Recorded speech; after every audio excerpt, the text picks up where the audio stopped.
இங்கே பார்த்தீங்கன்னா சாப்பாடு வந்து வெந்துட்டுருக்கு.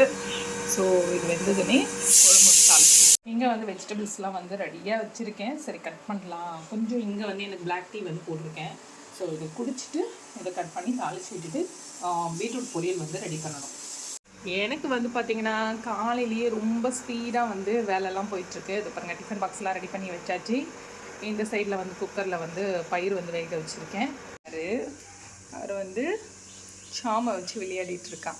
ஃபர்ஸ்ட்டு வேலை 2 பேரில் யார் ஃபஸ்ட்டு எழுந்திரிச்சாலும் சாமை வச்சு விளையாடுறது தான் வேலை. இருக்கிறது இப்போ 2 ஃபிஷ்ஷு தான் இருக்குது. இதுக்கு வந்து இப்போது ஃபுட்டு போடலாம். இவனுங்க எப்போவுமே கத்திக்கிட்டே தான் இருப்பானுங்க. ஒரு மாதிரி எப்பயாவது கேட்டால் ஓகே, எப்போவுமே கேட்டுகிட்டே இருந்தால் கொஞ்சம் இரிட்டேட்டிங்காக தான் இருக்கும். என்ன தூங்கி எந்திரிச்சு வந்தால் அந்த சோஃபாவில் படுத்து எந்திரிக்கலைன்னா யாருக்குமே அந்த டேவே போகாது. அப்படி தானே? போயிட்டு ப்ரஷ் பண்ணுங்கள், போங்க, டைம் ஆகிடுச்சு பாருங்கள்.